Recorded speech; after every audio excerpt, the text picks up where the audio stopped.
Today on NewsCenter. Find out how Morehead State's all-girl cheerleaders did at Nationals, learn about Morehead's inclement weather plan, and discover which one of our own was featured in Kentucky Visions of the Capitol. All this and more today on NewsCenter. Good evening and welcome to NewsCenter. I'm Chad Hedrick. And I'm Alexis Matthews. This is your news for February 5th, 2015. Kentucky State Police in Morehead were notified of an infant that was left unattended in the driveway of a home on Freestone Road in Morehead on Tuesday night. Troopers Keith Howard and Todd Butler responded to the residents and could not make contact with the juvenile's parents. The 6-week-old infant was transported to St. Clair Medical Center by Rowan County EMS. The juvenile's parents, Carlin R. Engelbrecht, 31, and Jesse M. Stacy, 21, arrived at St. Clair Medical Center and were placed under arrest for one count of first-degree wanton endangerment. Both subjects were transported and lodged in the Rowan County Detention Center. The infant was treated and released into the protective custody of Rowan County Department of Community-Based Services. The incident remains under investigation. A pedestrian was killed last Friday night. Ira James Jim Ham, 84 of Morehead, was crossing East Wilkinson Boulevard near Morehead's campus and was hit by a vehicle. Rowan County Coroner John Northcutt pronounced him dead at the scene. Ham was a volunteer at the Life Care Center in Morehead for a lot of his life and attended several MSU home basketball games. Police say the driver notified 911 and stayed at the scene to answer any questions. At this time, they do not expect to file charges.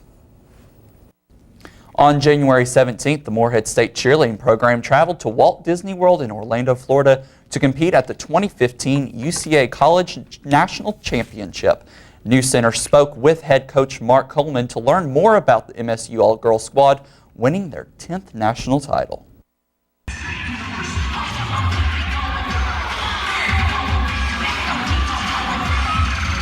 We pretty much prepare for nationals year-round. I think that's one of the things that makes cheerleading unique, because there really is no off season. And then once finals are over, then we do 2 practices every day pretty much up until nationals in January, which is usually the second week of January, other than we have like 5 or 6 days off for Christmas. So very intense from the end of November up through the middle of January.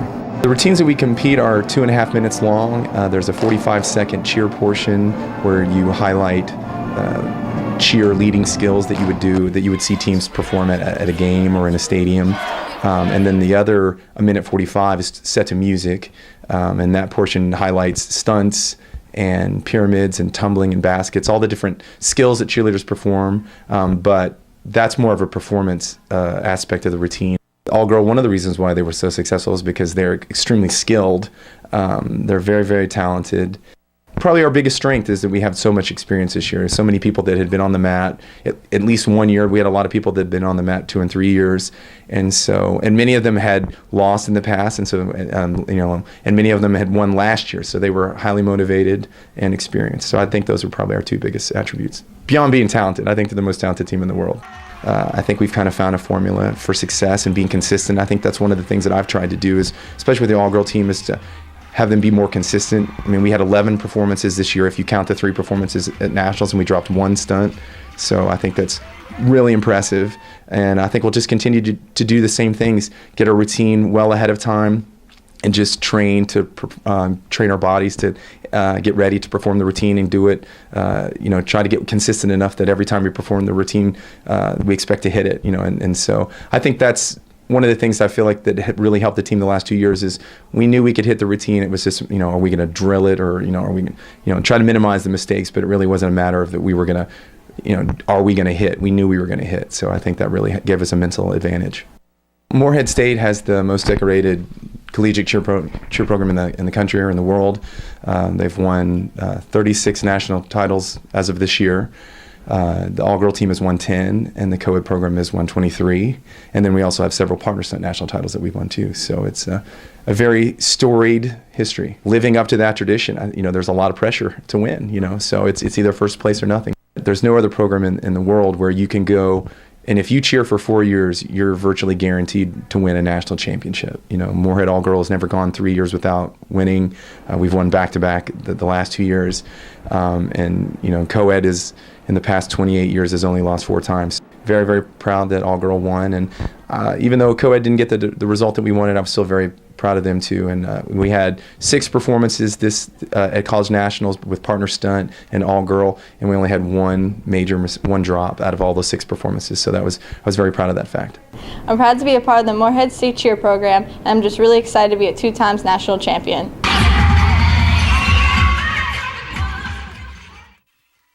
Join us after the break for a look at weather with Mary Dameron.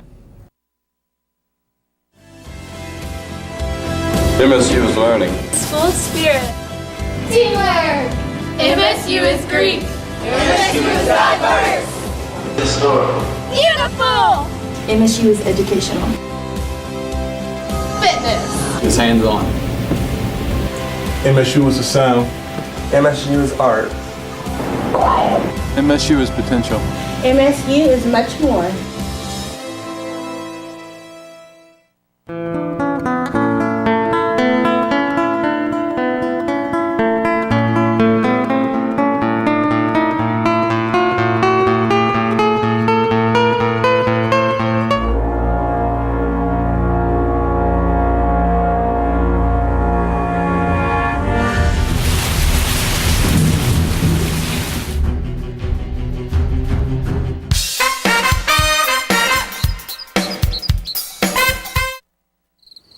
It never gets old, huh?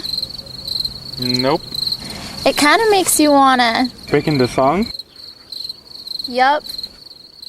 I love the sunset. I love Eagle Lake. I love the forest. I love when eagles play. I love the campus! And all its lights and sounds. Boom-de-yada, boom-de-yada, Boom-de-yada, boom-de-yada. I love philosophy. We love diversity. I love English. And all its weird words. I love the music. And all its melodies. Boom-de-yada, boom-de-yada. Boom-de-yada, boom-de-yada. I love fraternities. I love sororities.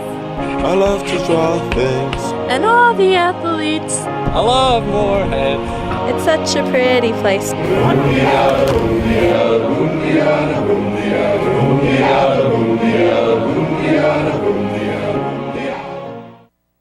Welcome back to NewsCenter. I'm Mary Dameron. If you're just now tuning in, we're having a sunny day on campus. Pretty chilly though, with the only high at 25 degrees, and if you're out walking around, that wind chill's hitting you at 16 degrees, so very chilly afternoon. Record temperature is back in 1911. The high was 67 degrees, and the record low in 1945 was only -5. So thankfully, we're not anywhere around that today. Normal high is 42, and the normal low is 26. So we're a little bit under the low, but that's okay. Currently across the Bluegrass, we're seeing cold conditions up north in Covington at only 24 degrees, 28 in Frankfort, 27 in Lexington and Mount Sterling, 25 here in Moorhead and Ashland, and taking on down south in Richmond, 27, 31 in London, and 32 in Harlan. Current radar, we don't see a lot of precipitation going on. I think we're going to have a pretty clear evening ahead of us, so it is going to be nice. For our 24-hour planner, tonight we're having a cold evening at only 19 degrees, so make sure you're bundled up if you're heading out. By 11 o'clock, frigid temperatures at only 18 degrees.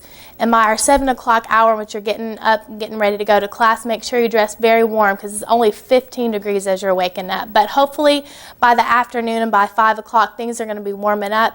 42 degrees, so much better in sunny conditions.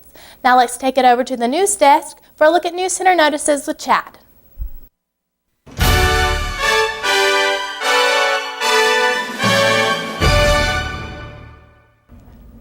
And welcome to NewsCenter Notices. Today, sitting with me, we have Lauren Vassar. She works with the Recreation and Wellness Center here on campus. So, Lauren, tell us exactly what you do at the Rec Center. I do a variety of things at the Rec Center, but what I mostly do a lot of the time is personal training. Oh, cool. So, how long have you been working with the Rec, and especially in the personal training department? I've been working at the Rec for a while, about 2 or 3 years now. I've been doing personal training for about a year. So I've been doing it for a while. It's something I really enjoy. I'm there a lot of the times. Right. So was it just, did somebody higher up approach you about doing it, or did you? I actually started at the Rec as a fitness attendant and a group fitness instructor, and I was very passionate about helping people achieve their fitness goals. So I started out like that, and then I moved to higher up in the company. So is that what makes being a personal trainer so important to you, just getting people into that right frame of mind and health-wise? Yeah, I believe that fitness and health is a person's greatest asset. It's so important, and just helping people achieve their fitness goals is so important to me, and it's really something I'm passionate about. It's really beautiful. Is this something that you hope to take into the future with your life and make a career out of it? Yes, it's my biggest dream to make a career out of fitness.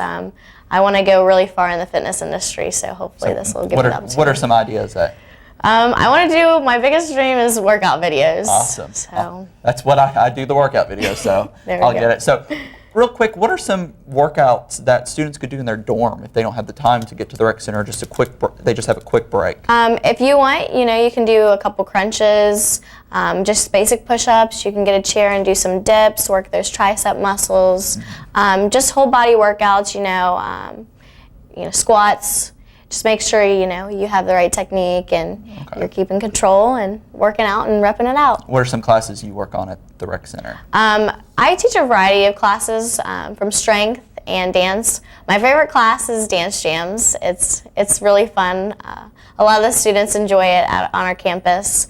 And I also teach RIP this semester, which is cardio, weightlifting, and it's choreographed. I've got a video similar to that. If students are interested in getting a personal trainer, how do they contact you, and how much is the cost? For a student, it's $20, but there is a initial assessment, which is just like a health screening that we do, and it's one-time fee of $30, and you get to figure out what your BMI is, so it's actually, kind of good to figure out what your BMI is and kind of be knowledgeable about your body. Get on that right track. Exactly. Well, Lauren, thank you so much for stopping by and talking with us. Go see Lauren at the rec center and take her RIP class, because that sounds good. When we come back, we're going to have an extended look at weather and Brandon Dixon with Eagle Athletics. Stay tuned.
Welcome back to NewsCenter. Thanks for tuning in. Currently on campus, it's a kind of chilly day, sunny though, only 25 degrees.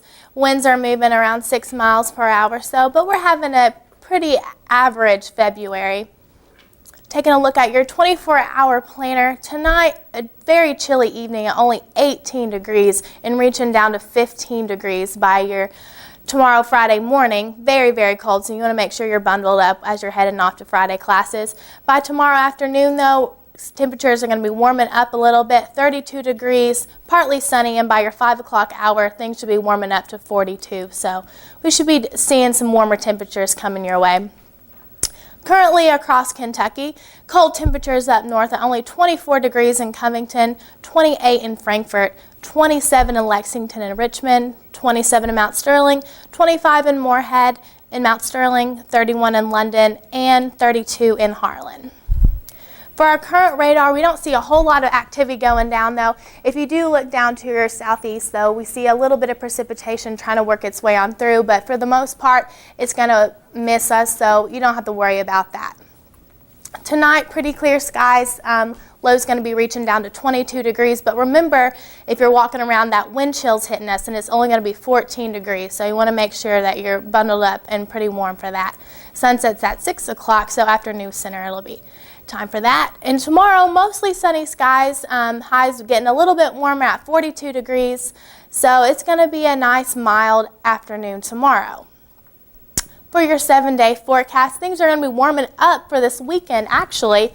42 for our high tomorrow and sunny skies for our Friday. Saturday is just going to be beautiful at 55 degrees, mostly sunny, a little bit breezy though. And for our Sunday, 48 degrees. There might be a 50% chance of some showers, but for the most part, it's going to hold off. Now by Monday, we're looking at 35 degrees, a 30% chance of snow, just a few flurries, so you want to be on the lookout for that. By our Tuesday and Wednesday, things are warming back up, 40 degrees, and then 50 by Wednesday, a little windy though. So, and then when we hit Thursday, an Arctic chill's coming your way, and I'm afraid that the temperatures are just going right back down to winter time. So now let's, I know, right? I'm like, if it's not going to snow, it needs to be warm. Exactly, exactly. Well, now let's take a look at our famous Eagle Athletics with Brandon. Your home for the Morehead State Eagles, this is NewsCenter Sports. The Morehead State's men's basketball team was in action over the weekend at Johnson Arena, losing 66-57 to the East Kentucky Colonels.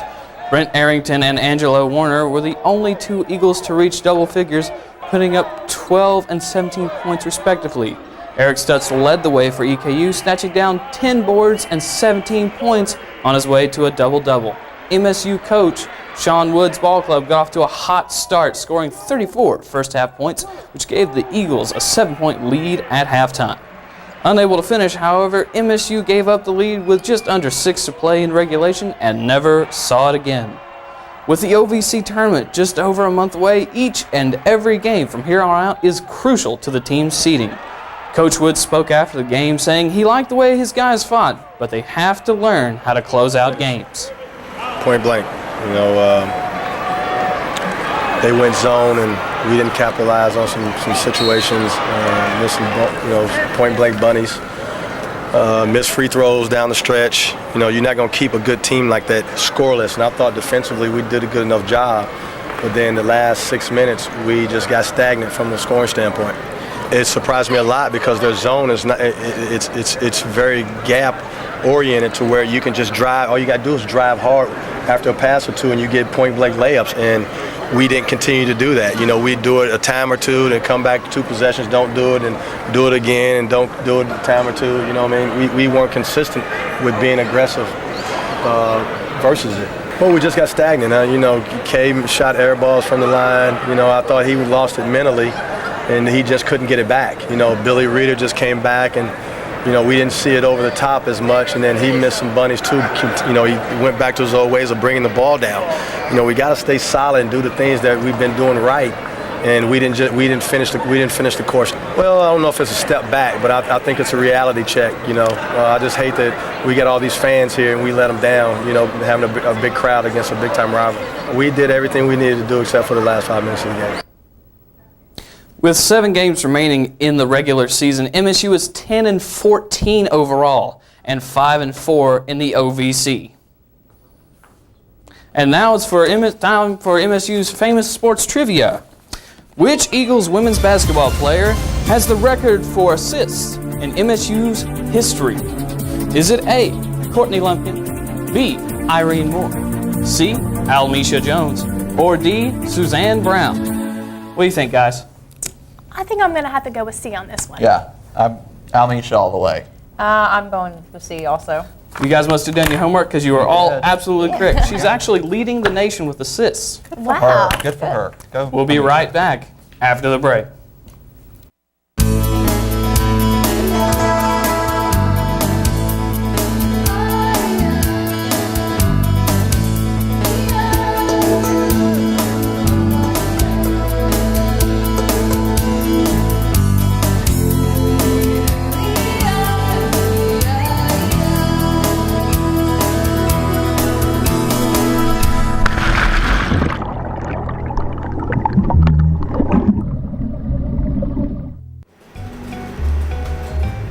and print. Oh, yeah.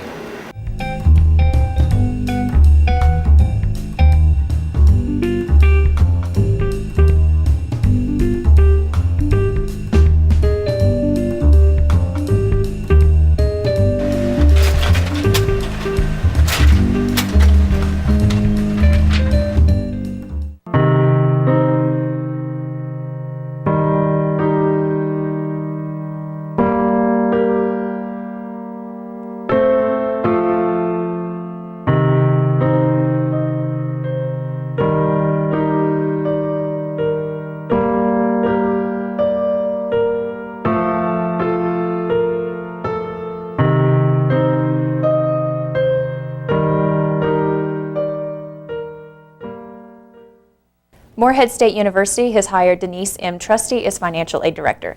NewsCenter Courtney Howell had the opportunity to speak to Trusty about her new position. I have over 21 years of experience in higher education, with 12 of those being within financial aid, within the financial aid department. To provide guidance to an experienced staff in an effort to assist students in obtaining their academic goals. It feels good to give back to the university and to offer services to the students. NewsCenter reporter Andrew McCann caught up with Assistant Chief of Police and Interim Chief Michael Trent to discuss how MSU deals with hazardous weather and the weather plan they have in place.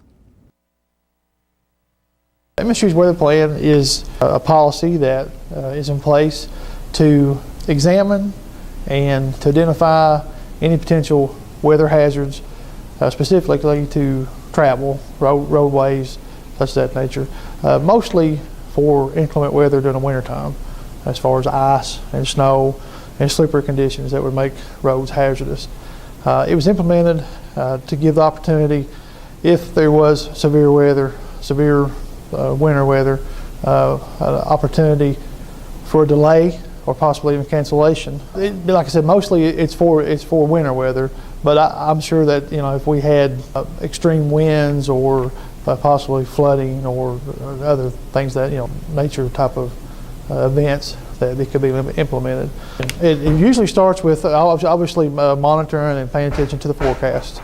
If there's a forecast where there's a winter advisory, for let's say tomorrow, then that starts there as awareness, and then checking up periodically with the forecast. And then at the time when the weather may be changing, I myself, a lot of times around 3:30, 4 o'clock in the morning, I will get up, check the outside conditions. If I see nothing that's going there, then that may be all that need to be done. But if there is snow, if there is some accumulation, the temperatures are ideal for slick roads or hazardous conditions, then I actually I go out and make an inspection of the roads myself. I keep in contact with Kentucky State Police Post. A lot of people don't know, but the State Police has a Post 8 here in Morehead. They cover 8 counties, and Brown County kind of sits in the middle. And they can give me a lot of road conditions as far as updates on any accidents that may have took place in that post area. Checking with them, and then what I see here in Brown County and in the Morehead area, then I pass that on to the provost. I will contact the provost and tell them what my recommendation is, what my observations are, the severity of it, any reported accidents, any reported road closures, and then at that point it goes on up the chain of command, assume to Dr. Andrews, and they can make an informed decision based on the information that I provide them. Now, also too, part of this plan, is that students, faculty, and staff, and visitors should make their own personal evaluation. You need to make those personal decisions about your safety and about your willingness to get on roads that may be slicker or in worse shape than they are towards the campus. Now, Morehead State does have 2 plans when it comes to the weather. Plan A, in which MSU is closed and all administrative offices are closed as well, and Plan B, in which MSU will operate on a 2-hour delay with offices opening at 10 a.m. and classes beginning at 10:20 a.m. A new exhibit called Kentucky Visions of the Capitol is currently on display at the Capitol building in Frankfort. One of Moorhead's own professors was honored by having his work displayed in the show. NewsCenter spoke to Gary Mesa Guido about his passion. Kentucky Visions of the Capitol is the show that's up at it's in the Capitol building in Frankfurt, and so which was a great idea to get Kentucky artists, production artists working in the state who have won the Al Smith Fellowship to exhibit in the offices of the Capitol, and all the artists to basically exhibit their work in these spaces, and all of the senators and the Congress people get to look at our artwork. The one that's there is one that I shot in Peru when we were going down to hike the Inca Trail. Did this one trek out to this sacred valley, and this is a shot of me. It's actually a self-portrait of me standing on a ridge top looking out at the sacred valley. I think travel is key. I try to instill that in my students. I think it's important to see how other people live, to experience their cultures, and to experience life in other realms other than your own little bubble, you know. And I think that it makes for better people. I think we're better when we see how other people live.